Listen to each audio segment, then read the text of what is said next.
सध्याच्या आपल्या पुरस्कार समिती आता जे पुरस्कार आहेत सगळे, तर ह्या पुरस्कारांमध्ये क्रीडा शिक्षक हा कायम हे राहिलेला आहे. तर ह्या क्रीडा शिक्षकासाठी असा कुठला पुरस्कार शासनाच्या वतीने चालू करता येईल का? तर छत्रपती पुरस्कार हा खेळाडूचा आहे, मार्गदर्शक पुरस्कार आहे, संघटक पुरस्कार आहे, सगळ्यांसाठी पुरस्कार आहे. पण क्रीडा शिक्षक महाराष्ट्रात जो मानबिंदू आहे, ह्या क्रीडा शिक्षक हे यापासून दूर का आहे?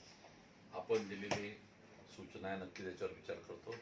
पण आपल्या मागे सांगतो, संघटक जे ठेवलं होतं ना, तो पुरस्कार मागच्या वर्षीपासून बंद केला. आपल्या मागे सांगतो, संघटकच्या मी माझा फोकस कार्यकर्ता आहे, कार्यकर्ता मार्गदर्शक आहे. पण माझं एवढंच त्या ठिकाणी सांगणं की आपण दिलेली सूचना या नवीन धोरणामध्ये त्याच्याबद्दल विचार नक्कीच त्या ठिकाणी करेल.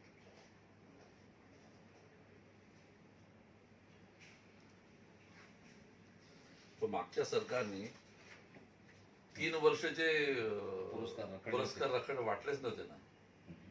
आम्ही ते मागच्याशी वाटून दिले सगळे. आता हे वर्ष कोरोना असल्यामुळे जगात कुठल्या स्पर्धा झाल्या नाही, कुठलंच काय झालं, म्हणून ते थंड आहे. हे समजतं.